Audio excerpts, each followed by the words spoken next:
Waalaikumsalam warahmatullahi wabarakatuh. Alhamdulillah, alhamdulillahi falikil haqqi wan nawa, khalikil abdi wa ma nawa, al-mutalli'i ala batinil dhamiri wa ma hawa, al-mursyidi ala man dhalla wa huwa, ja'ilil malaikati rusula. Alhamdulillahi ahmaduhu subhanahu ala sarfil hammi wal jawa, hamdan man anaba war'awa. Asyhadu an la ilaha illallah wahdahu la syarika lah fima nasara wa qaba. Asyhadu anna nabiyyana wa muallimana wa qudwatana wa uswatana Muhammad sallallahu alaihi wasallam tasliman katsira. Allahumma la sahla illa ma ja'altahu sahla wa anta in syi'ta taj'alul hazana sahla. Rabbi shrah li sadri wa yassir li amri wahlul 'uqdatam min lisani yafqahu qawli. Allahumma la taj'al musibatana fi dinina wa la taj'al ad-dunya akbar hammina wa la mablagha ilmina. Allahumma 'allimna ma yanfa'una wanfa'na bima 'allamtana wa zidna 'ilma wa jannibna ma yadurruna fi dinina wa dunyana ya arhamar rahimin. Asbahna ala fitratil Islam wa ala kalimatil ikhlas wa ala dini nabiyina Muhammadin sallallahu alaihi wasallam wa ala millati abina Ibrahim hanifa muslima wa ma kana minal musyrikin. Allahumma anta rabbi la ilaha illa anta khalaqtani wa ana abduka wa ana ala ahdika wa wa'dika mastata'tu a'udzu bika min syarri ma sana'tu abu'u laka bi ni'matika alayya wa abu'u bidhanbi faghfir li fa innahu la yaghfiru dhunuba illa anta ya hayyu ya qayyum bi rahmatika nastaghith aslih lana syu'unana kullaha wa la takilna ila anfusina tarfata 'ainin amma ba'd. Ma'asyiral muslimin muslimat, Bapak Ibu, saudara-saudari sholihin sholihat yang dimuliakan Allah. Alhamdulillahirabbil alamin, tiada segala hati yang pantas kita ungkapkan di subuh yang syahdu ini melainkan ungkapan syukur kita kepada Allah Subhanahu wa taala. Karena dengan izin, dengan ridha dan dengan takdirnya Allah Jalla Jalaluhu kembali membangkitkan kita dari kematian kita tadi malam. Allah Subhanahu wa taala berfirman, Allahu yatawaffal anfus hina mautiha wallati lam tamut fi manamiha fayumsiku alladhi qada 'alaiha al-maut wa yursilu al-ukhra ila ajalin musamma. Allah mewafatkan jiwa seseorang tepat pada waktunya. Allah mewafatkannya dengan dua cara. Allahu yatawaffal anfus hina mautiha, ketika ajalnya sudah datang. Cara yang kedua, walladzi lam tamut fi manamiha, Allah mematikan seseorang saat waktu tidurnya. Di saat tidur seseorang nasibnya dua. Ayyumsikul ladzi qada 'alaiha al-maut, Allah tahan ruhnya sehingga tidak kembali ke jasad. Dan pada waktu itulah seseorang mati dalam kehidupannya, dalam tidurnya, dari kehidupannya. Tapi ada juga nasib yang kedua, wa yursilul ukhra ila ajalin musamma. Allah kembalikan lagi ruhnya ke dalam jasadnya sehingga dia bisa melanjutkan hidupnya ila ajalin musamma, sampai batas ajal yang telah ditentukan. Nasib yang kedua ini adalah kita, hadirin yang dimuliakan Allah. Allah Subhanahu wa taala kembali memberikan kita kesempatan untuk bisa bangun di pagi hari ini, untuk memperbanyak bekal dan memperbanyak amalan solid yang bisa kita bawa sebagai pemberat timbangan amal kita nanti di yaumil hisab. Maka Rasul kita sallallahu alaihi wasallam mengajarkan sebuah doa kepada seorang sahabat bernama Jundub bin Junadah, Abu Dzar Al-Ghifari radhiyallahu anhu. Jika kamu bangun dari tidurmu, bacalah satu doa, alhamdulillahilladzi ahyana ba'dama amatana wa ilaihin nusyur. Alhamdulillah, segala puji bagi Allah, alladzi ahyana, yang telah menghidupkan kami, ba'dama amatana, setelah mematikan kami tadi malam, wa ilaihin nusyur, dan kepadanya lah kami akan kembali. Kalimatnya wa ilaihin nusyur, bukan wa ilaihi rajiun. Padahal kalau kepadanya kita kembali bisa saja menggunakan kata wa ilaihi rajiun, seperti kalimat istirja, inna lillahi wa inna ilaihi rajiun. Tapi Rasulullah memilih padanan kata wa ilaihin nusyur. Nusyur itu sama, tempat kembali, tapi ada sedikit perbedaan makna. Dan ini menjadi isyarat kuat pesan untuk umatnya Rasulullah SAW. An-nusyur berasal dari kata nasyara, nun, shin, dan ro. Nasyara dalam bahasa Arab berarti menyebar. Maksudnya apa? Menyebar dan kembali. Maksudnya kita diberi kesempatan oleh Allah Subhanahu wa Ta'ala untuk kembali menyebar di atas muka buminya Allah ini, mengambil kesempatan sebaik-baiknya, mencari bekal amalan solih sebanyak-banyaknya, sehingga pada waktunya nanti kita kembali kepada Allah, kita membawa bekal yang cukup. Fatazawwadu fa inna khairaz zadi taqwa. Dan berbekallah, sebaik-baik bekal adalah at-taqwa, sebagaimana nama masjid yang kita cintai ini. Nah, hadirin dimuliakan Allah, barakallahu fikum. Kita bersyukur kepada Allah Subhanahu wa Ta'ala. Pagi ini Allah berikan kita nikmat taat, dapat meringankan langkah kita datang sholat subuh berjamaah, memudahkan ayunan tangan kita untuk duduk sejenak sampai waktu syuruk, untuk kemudian kita datang ke majelis ilmu. Tidak hanya itu, bahkan Allah Subhanahu wa Ta'ala memberikan kita semuanya kenikmatan kesehatan, kenikmatan kesempatan, yang semoga ini semuanya kelak menjadi saksi di hadapan Allah bahwa kita ini berusaha menjadi hamba-hamba Allah yang taat, dan hamba-hamba Allah yang senantiasa mencoba dan berikhtiar dekat dengan Allah Subhanahu wa Ta'ala. Semoga Allah menerima amalan soleh kita di pagi hari ini. Amin. Dan semoga Allah memberikan kita keistiqomahan. Amin. Salawat berangkaikan salam semoga senantiasa tercurah limpahkan untuk Nabiullah Muhammad sallallahu alaihi wasallam, para keluarga, para sahabat, para tabi'in, tabi'ut tabi'in, dan orang-orang yang senantiasa istiqomah di atas jalan kebenaran. Bapak Ibu yang dimuliakan Allah, tidak pantas kalau kita pagi hari ini membahas materi yang terlalu berat. Kita membahas materi yang ringan, tapi semoga yang ringan ini langsung bisa kita praktekkan dalam kehidupan kita. Kita ini hadirin dimuliakan Allah sering menggunakan satu kata dalam kehidupan kita, tapi ternyata pada prakteknya kita belum tahu atau malah tidak tahu apa artinya. Kita seringkali menggunakan kata barokah dalam kehidupan kita.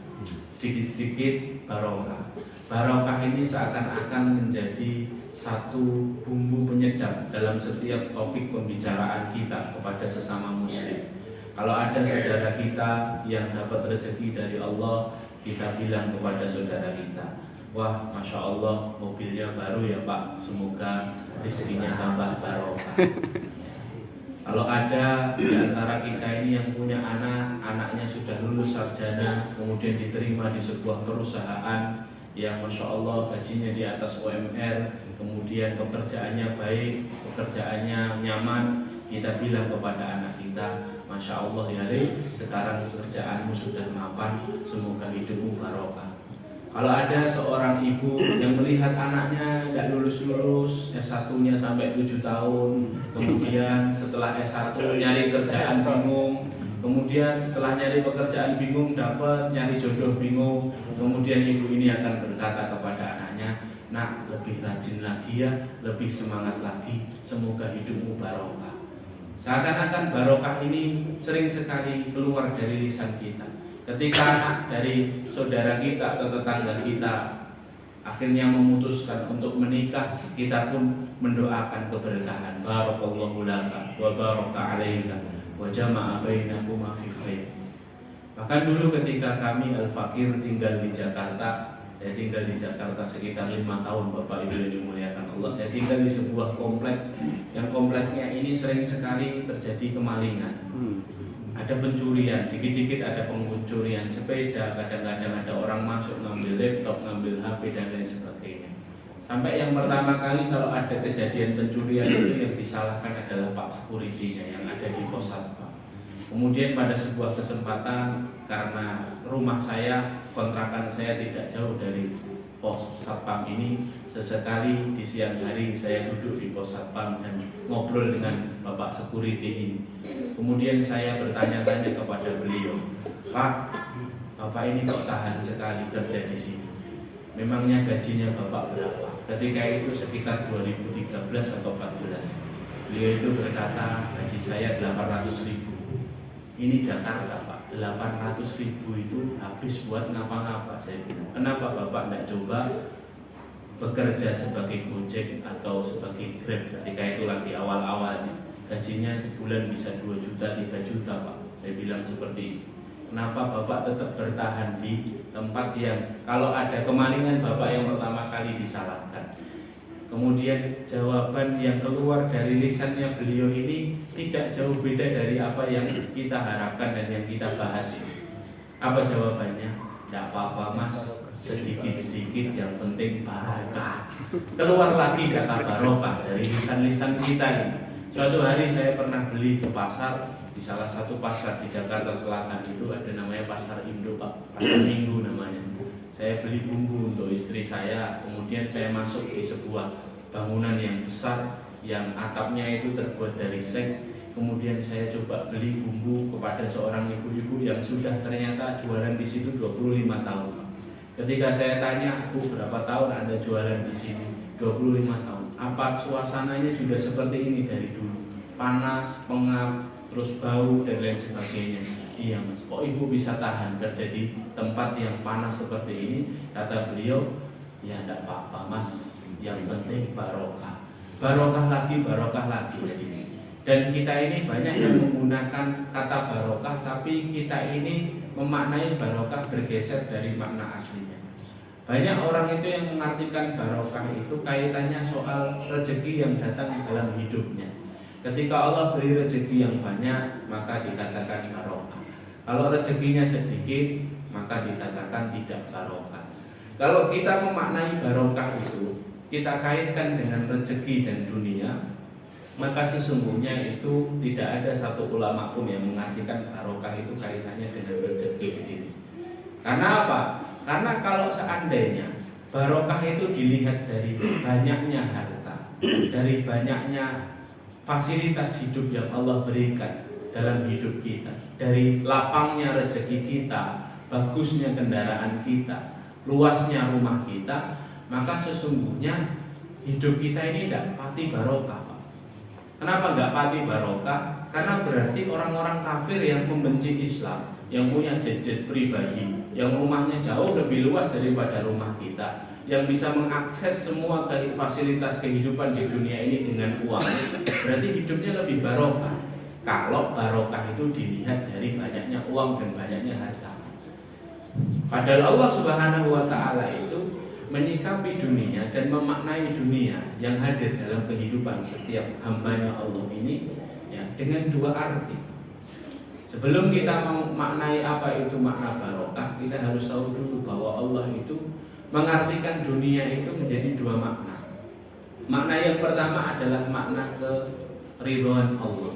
Kapan harta dan dunia itu jadi makna keridhaan Allah?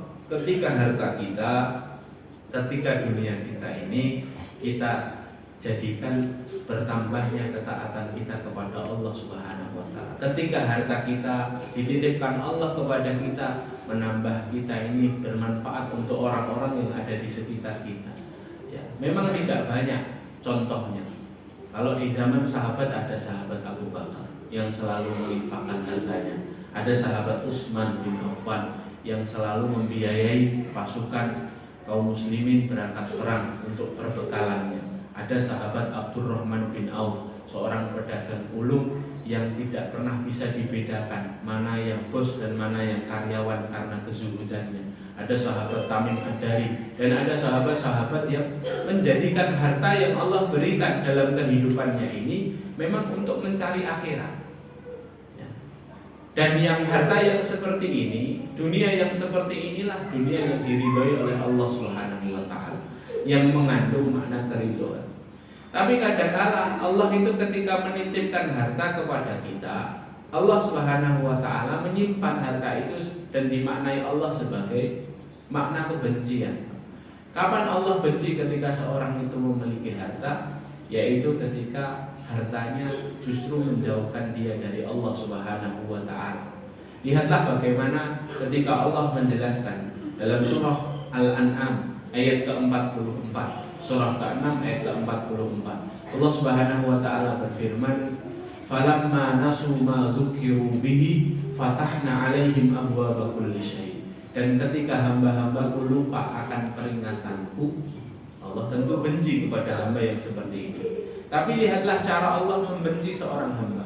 Ketika hamba-hambaku lupa akan peringatanku, ada perintah tidak dikerjakan, ada larangan justru dilanggar, fatahna alaihim abwaaba kulli syai'. Niscaya kami akan membukakan pintu rizki untuknya dari berbagai arah. Jadi semakin dibenci Allah, semakin dibukakan pintu rizki untuk dia. Hatta idza farihu bima utu, sampai ketika hamba ini terus senang dengan rizki yang datang dalam hidupnya, akhadnahum baghtah, kami matikan dia secara tiba-tiba. Konsep ini sering disebut ulama dengan konsep istidraj, dielu-elu, diujuk-ujuk sama Allah. Allah itu kalau melihat hambanya suka ingkar kepada Allah, justru Allah titipkan banyak harta. Agar apa? Agar dia semakin lupa kepada Allah, sampai pada waktunya Allah matikan dia dalam keadaan dia sibuk dengan hartanya. Nah, ini justru tanda kebencian. Ya, makanya Rasulullah SAW itu bersabda, "Idza ra'aitallah yu'til abda ala ma'asihi fa'lam annahu al-istidraj." Jika kamu melihat Allah memberikan rezeki kepada orang yang sedang asyik bermaksiat, ketahuilah itu istidraj, bukan tanda keridhaan, itu tanda kebencian Allah. Dinaikkan ke tempat yang tinggi kemudian dijatuhkan secara tiba-tiba.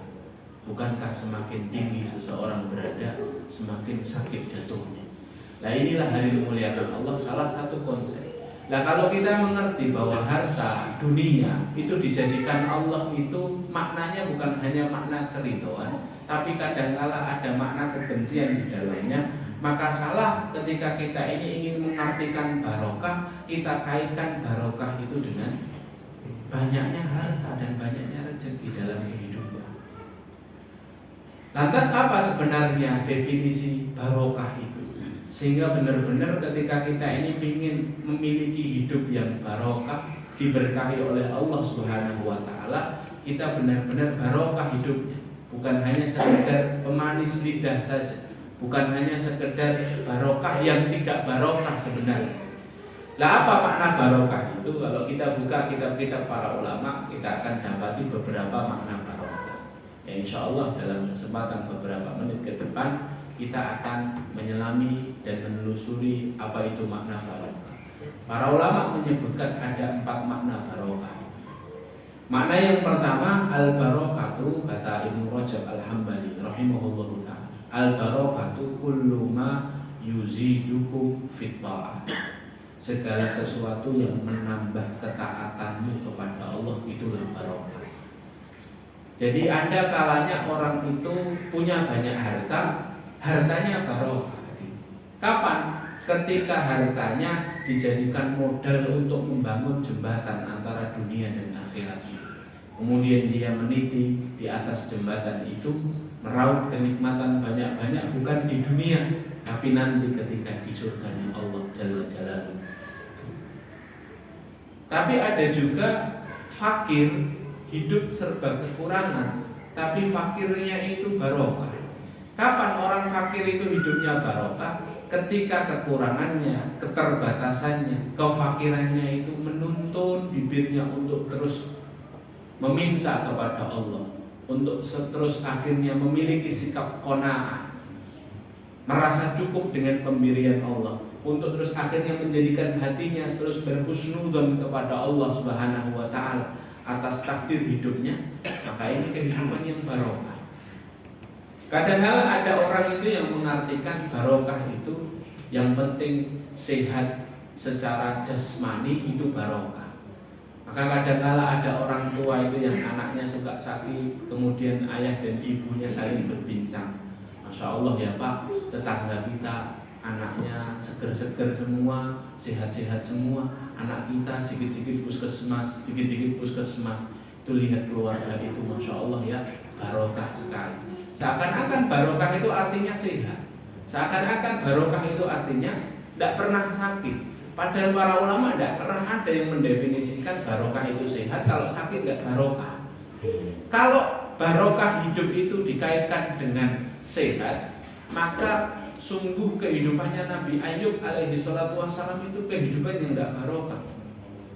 Kenapa? Karena Nabi Ayub alaihi salatu wassalam, kekasihnya Allah, ni'mal abdu, kata Allah dalam surah Shad itu, sebaik-baik hambaku, innahu awwab, karena dia tetap taat saat sakit. Ya. Nabi Ayub itu 18 tahun didera penyakit yang tidak sembuh-sembuh. Bahkan dalam sebuah riwayat Israiliyat itu disebutkan, ya, sampai kulitnya Nabi Ayub itu mengelupas, dagingnya itu rontok, kelihatan tulangnya.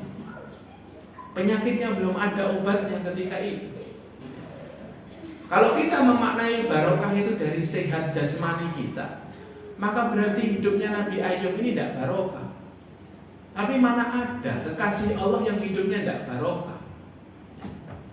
Kalau kita ini memaknai barokah kita kaitkan dengan sehat secara jasmani, berarti hidupnya Ubay bin Ka'ab radhiyallahu anhu, sahabat Rasulullah sallallahu alaihi wasallam, tidak barokah. Kenapa? Karena Ubay bin Ka'ab itu pernah berdoa kepada Allah, datang ke majelisnya Rasulullah, kemudian Rasulullah sedang ceramah seperti ini, kemudian Rasulullah berkata kepada para sahabat, la tasubul huma fa innal huma yukaffiru sayyi'ah. Jangan kalian cela penyakit demam, karena sesungguhnya penyakit demam itu menggugurkan dosa. Dapat ilmu baru Ubay bin Ka'ab, beliau pulang radhiyallahu anhu kemudian berdoa, ya Allah, karuniakan kepadaku penyakit demam setiap hari ya Allah, agar gugur dan dihapuskan dosa-dosaku. Dikabulkan sama Allah Pak doanya Ubay bin Ka'ab. Setiap selesai pulang sholat isya, badannya greges, badannya demam tinggi. Sampai kapan? Sampai sebelum subuh jam 4 Pak. Setiap hari seperti itu, sampai Abu Hurairah radhiyallahu anhu mengatakan Ubay bin Ka'ab itu satu-satunya sahabat yang diijabahi doanya, karena dia meminta demam kepada Allah. Allah berikan penyakit demam dari ba'da isya sampai subuh sepanjang hidupnya sampai akhir hayatnya. Apakah berarti Ubay bin Ka'ab ketika meminta karena tahu dan sadar betul dosa-dosanya yang menumpuk di masa lalu, kemudian Ubay bin Ka'ab ini disebut hidupnya tidak barokah? Padahal dia ini berdoa berharap agar dosanya dihapuskan oleh Allah Subhanahu wa ta'ala. Maka ketika kita mengaitkan keberkahan hidup itu dengan hanya dilihat dari kesehatan secara jasmani, maka ini kurang tepat. Karena sejatinya makna pertama keberkahan hidup itu adalah apapun kondisi kita, apapun keadaan kita, kita bertambah taat kepada Allah Subhanahu wa ta'ala. Berapa banyak orang yang terus akhirnya badannya sehat, bugar, badannya kekar, tapi ternyata justru badannya itu tidak menjadikan dia kuat berangkat ke masjid. Padahal kalau goes, Masya Allah, sampai Wonogiri, sampai Surabaya, Masya Allah, sampai lintas pulau. Tapi rumahnya cuma 200 meter, 100 meter dari masjid, kakinya tidak kuat untuk berangkat ke masjid. Ada orang yang seperti ini. Sebaliknya, semangat banget. Insya Allah di sini orang-orang soleh. Amin. Wajah-wajah calon memberi jannah. Nah, kemudian sebaliknya kadang-kala Bapak Ibu yang dimuliakan Allah, ada orang itu yang hidupnya ya sakit terus, ditimpa sakit ini sembuh ganti sakit yang lain. Tapi dengan sakitnya itu justru membimbing dan menuntun lisannya untuk senantiasa berzikir kepada Allah. Ya. Berarti kan yang satu sehatnya tidak barokah, yang satu sakitnya barokah. Maka sekali lagi bahwa barokah itu bukan soal banyaknya harta, bukan soal nyamannya kehidupan seseorang, bukan soal sehatnya jasmaninya, tapi barokah itu soal apapun kondisi yang Allah titipkan kepada kita, kita semakin taat kepada Allah Subhanahu wa Ta'ala. Ini makna yang pertama, Bapak Ibu yang dimuliakan Allah.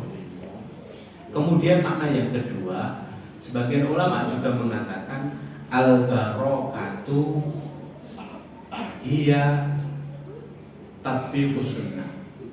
Barokah itu adalah ketika seorang mukmin dapat mengamalkan sunnah Rasulullah dalam kesehariannya. Dapat mengamalkan sunnah. Apa itu sunnah? Sunnah itu ma'udhifa ila Nabi sallallahu alaihi wasallam min fi'lin au qawlin au takririn au sifatin. Sunnah itu segala sesuatu yang disandarkan kepada Nabi sallallahu alaihi wasallam, baik dari perbuatan beliau, perkataan beliau, dan penetapan beliau serta sifat beliau.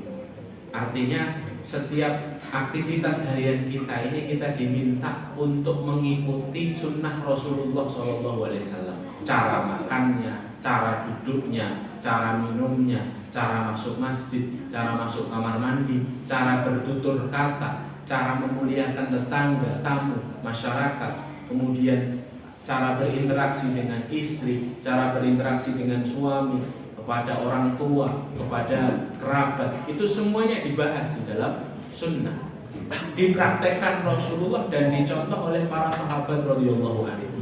Nah, kata para ulama, hidup seorang mukmin itu benar-benar menurunkan keberkahan dari Allah ketika hidupnya itu lifestyle-nya lifestyle sunnah.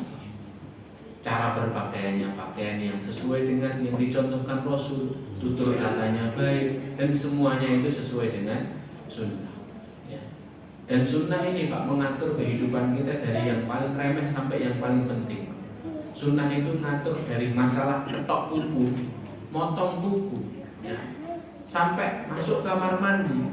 Pada hal-hal yang kecil-kecil diatur sama sunnah, sampai hal-hal yang besar, soal tata bernegara, soal bermasyarakat, itu semuanya diatur sama yang namanya sunnah. Sudah dicontohkan Rasulullah menjadi role model kita 23 tahun namanya. Nah, maka kalau kita ini sudah tahu mulai satu persatu ngaji, terus kenal yang namanya, oh ini sunnah Rasulullah, maka amalkan. Oh, Rasulullah itu kalau minum pakai tangan kanan duduk, amalkan. Oh, Rasulullah SAW itu kalau bertutur kata tidak suka tutur kata yang buruk, maka amalkan.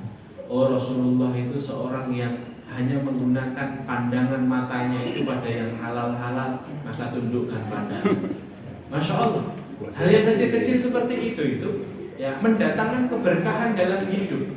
Kenapa? Kita mencontoh apa yang dilakukan kekasih Allah Subhanahu wa Ta'ala. Yang berbahaya itu adalah ketika kita sudah kenal sunnah, Bapak Ibu yang dimuliakan Allah, tapi kita mencari jalan lain selain jalan sunnah. Rasulullah sebelum meninggal itu berwasiat kepada para sahabat. Dalam hadis yang sahih, Rasulullah SAW bersabda, "Taraktukum 'alal mahajjatil bayda, lailuha kanahariha la yazibu anha illa hari." Aku tinggalkan kalian di atas jalan yang terang benderang, malam harinya seperti siang harinya, kata Rasul.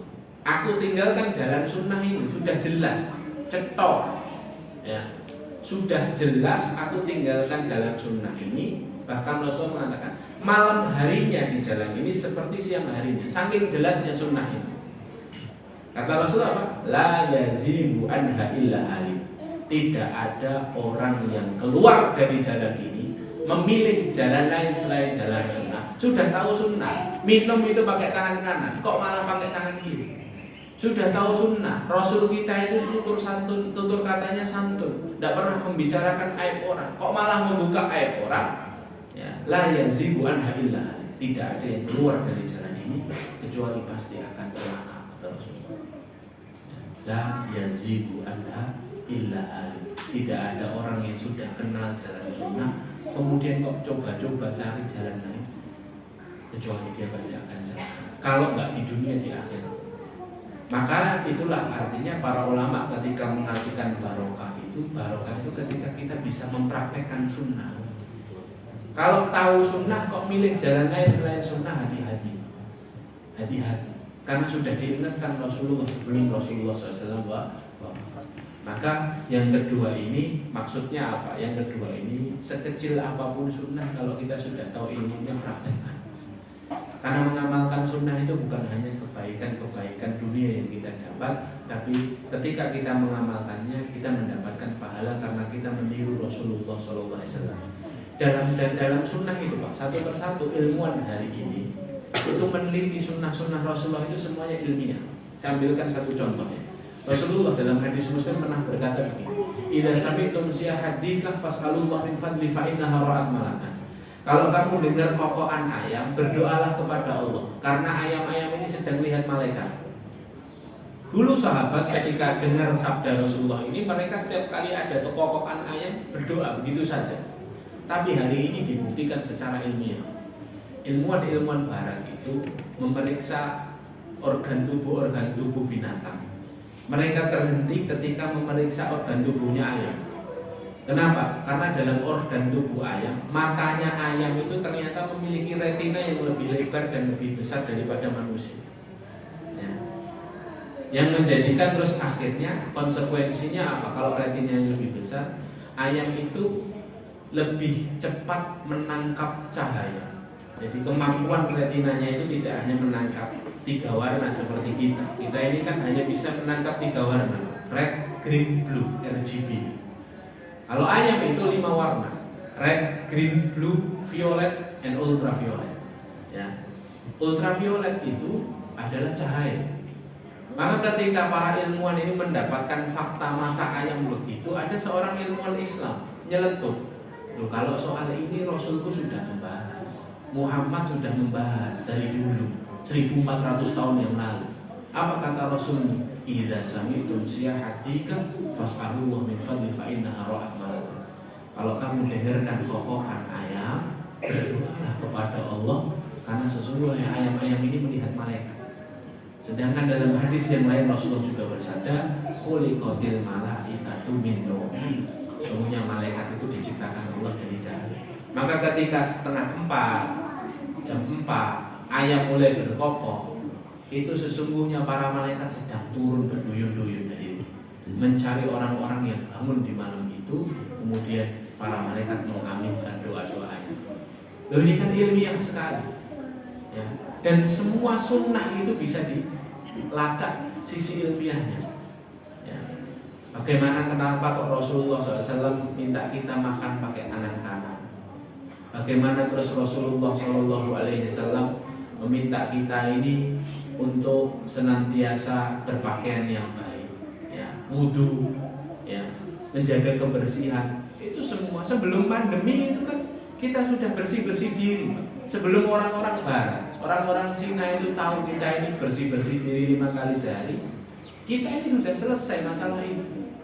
Dan semuanya memberikan kemaslahatan dalam kehidupan kita. Itulah sunnah. Makanya barang siapa yang meniti jalan sunnah pasti hidupnya barokah.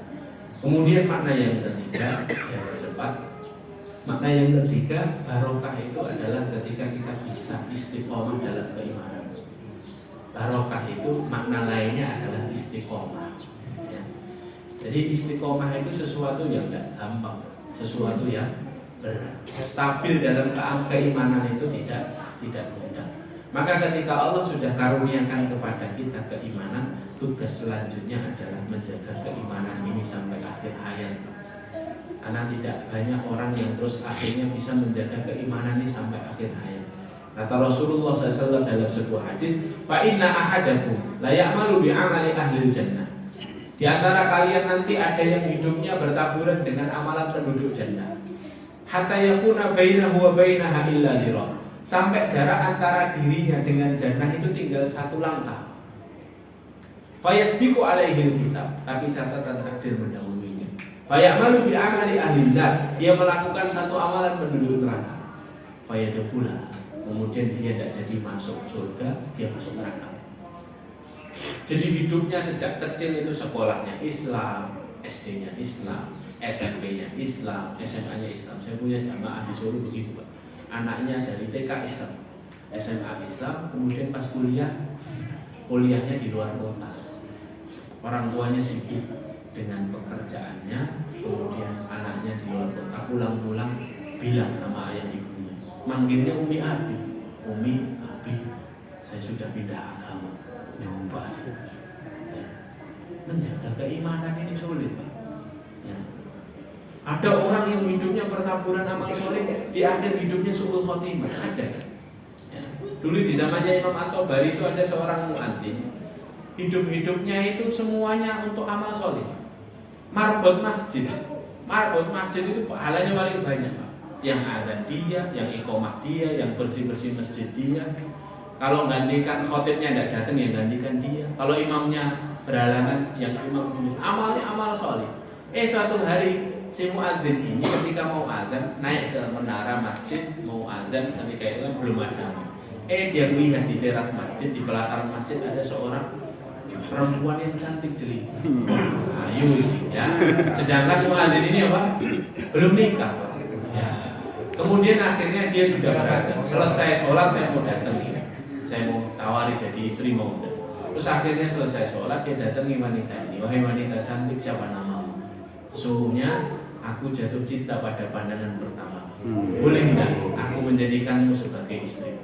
Terus si wanita ini agak mengurutkan dahinya dan berkata, sebentar, kamu inilah yang biasa azan di masjid ini kan? Iya benar. Dalam hatinya, wah ini mesti mau. Ternyata si wanita ini bilang, kalau kamu yang biasanya azan di masjid ini, maka kita tidak bisa menikah.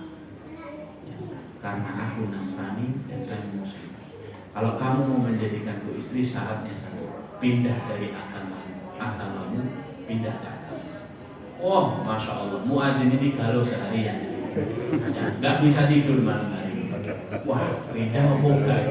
Kalau tidak pindah, eman ayu. Ya. Kalau pindah, berarti murtad saya.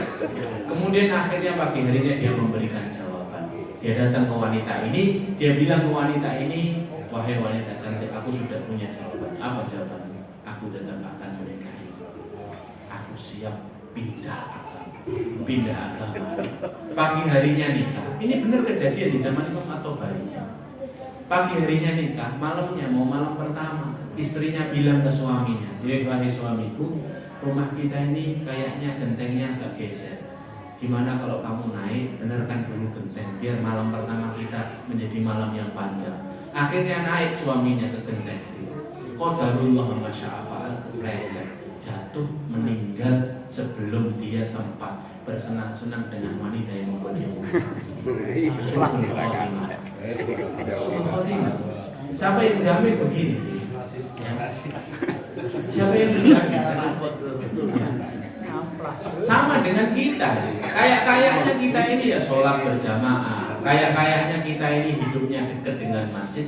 Tapi siapa yang bisa menjamin sampai akhir hayat kita ini bisa terus istiqomah seperti ini? Kan tidak ada yang jamin. Kita pun tidak pernah tahu kapan kematian itu datang. Maka yang harus kita jadikan konsentrasi dan fokus kita adalah setelah Allah berikan keimanan, tugas kita itu menjaga keimanan. Nah, cara menjaga keimanan itu bagaimana? Satu, dekat dengan orang-orang soleh. Dua, jangan jauh-jauh dari majelis ilmu. Ya, maka saya tadi dapat informasi di musola ini subuh barokah 2 kali dalam sebulan. Masya Allah. Ya, adakan majelis ilmu pada maghrib. Ya. Agar kita ini kalau dekat sama ilmu bisa membedakan mana yang halal, mana yang haram, mana yang benar dan mana yang salah. Sehingga itu menuntun diri kita agar tidak terjatuh dalam kemaksiatan. Nah ini hari dimuliakan Allah. Yang ketiga istiqomah, dan kita berharap kita semuanya dapat istiqomah sampai akhir hayat. Amin. Kemudian yang terakhir, yang keempat, ya, sebelum saya tutup, yang keempat ini juga penting. Kata para ulama, barokah itu adalah ketika hidup kita manis semanis madu. Itu gimana Ustaz maksudnya hidup manis semanis madu? Itu saya ambilkan dari hadis Rasulullah, di mana Rasulullah SAW itu pernah bersabda, Innallaha idza ahabba abdan as-salam. Allah itu kalau sudah cinta kepada seorang hamba, Allah akan jadikan hidupnya semanis madu. Terus para sahabat itu tanya, ya Rasulullah wa ma'assalam, hidup semanis madu itu kayak apa ya Rasulullah? Kemudian Rasulullah SAW bersabda, an yuwaffiqa lahu amalan sholihan hatta idza kana baina yadayhi ajal yarda jiranu wa man hawlahu. Allah sibukkan dia dalam amalan-amalan soleh ketika ajal itu sudah ada di depannya. Jadi pas sudah mau meninggal, dia jadi sibuk beramal soleh. Sampai ketika dia meninggal, meninggalnya itu dalam keadaan beramal soleh. Hatta yarda jiranu wa man hawlahu. Sampai orang-orang yang ada di sekitarnya, tetangga-tetangganya ridho akan kematiannya. Kenapa? Karena matinya dalam keadaan baik. Jadi tanda barokah yang keempat itu adalah ketika kita bisa mengakhiri hidup, ketika kita sibuk-sibuknya mikirin akhirat, bukan sibuk-sibuknya mikirin dunia. Ya. Dan kita berharap untuk mendapatkan itu. Terakhir saya mau cerita, ini kisah nyata. Jadi dulu ketika di Jakarta, saya itu ngisi rutin di Masjid Al-Ikhlas, Masjid Raya Al-Ikhlas di Pasar Minggu, masjid besar. Setiap hari Senin pada maghrib. Saya kenal semua jamaahnya, bapak ibunya saya hafal karena pengajian rutin. Sampai pada suatu hari datang seorang laki-laki paruh baya dengan pakaiannya yang parlente, sepertinya terlihat dari kasat mata dia orang kaya bersama asistennya. Sholatnya terlambat. Pas pengajian sudah dimulai, dia jamaah sama asisten. Kemudian selesai dia sholat, ikut pengajian, dengerin sampai selesai. Kemudian sebelum isya, adzan isya berkumandang, dia dekati saya terus bilang, Ustaz ada waktu enggak? Saya mau cerita masalah saya.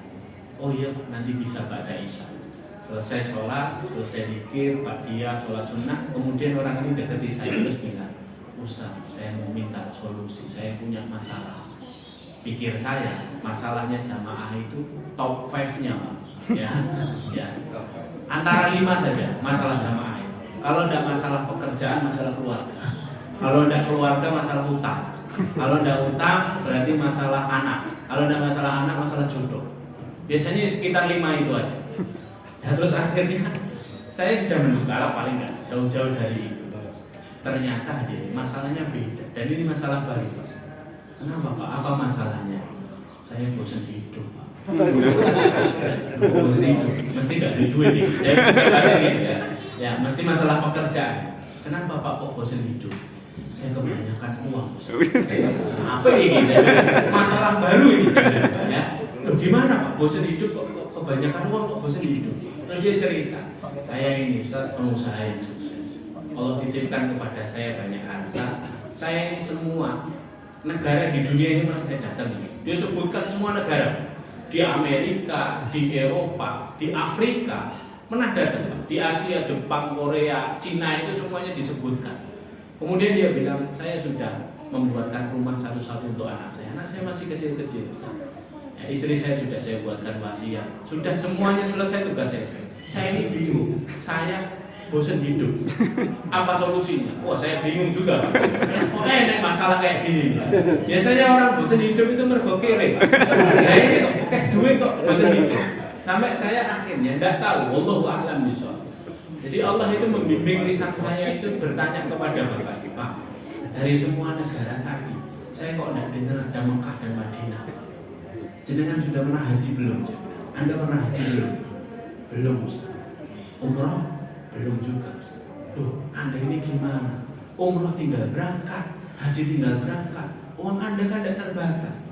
Yang lainnya nabung-nabung Pak sampai puluhan tahun biar bisa berangkat haji umrah. Anda tinggal berangkat kok nggak mau? Jawabannya jawaban orang kaya. Saya masih malu sama Allah Ustaz. Kayaknya nggak pantas, belum pantas. Terus saya bilang begini, berangkat. Jawaban dari pertanyaan Anda ada di depan Ka'bah. Menangislah di depan Ka'bah, bersujudlah, tersungkurlah di masjid Nabi. Akhirnya ini tertarik Pak. Saya kasih solusi itu tertarik. Ustaz punya biro umroh? Tidak punya Pak, tapi teman saya punya. Kalau Anda memang serius berangkat, saya hubungan ke teman. Boleh Ustaz. Akhirnya di singkat cerita saya hubungan ke teman itu yang punya biro umroh, Ustaz juga. Kemudian berangkat. Ketika berangkat, ya ternyata qadarullah pas pemberangkatan umroh itu yang bimbing teman saya sendiri, orangnya. Ya. Kemudian berangkat, singkat cerita selesai umroh, teman saya ini pulang. Sampai di bandara langsung bel saya. Ustaz, saya mau ketemu antum bisa. Saya mau ngobrol, ada hal penting yang saya sampaikan. Datang ke rumah saya, kemudian dia cerita. Saya baru saja pulang umroh, Ustaz, alhamdulillah umrohnya lancar ya. Saya bilang lancar. Ustaz, ingat nggak sama bapak-bapak paruh baya yang Ustaz titipkan ke saya? Oh iya, gimana? Umrohnya lancar nggak? Beliau itu cerita punya masalah begini-begini. Ya, umrohnya lancar nggak? Alhamdulillah Ustaz, beliau wafat di masjid, wafat di tanah haram.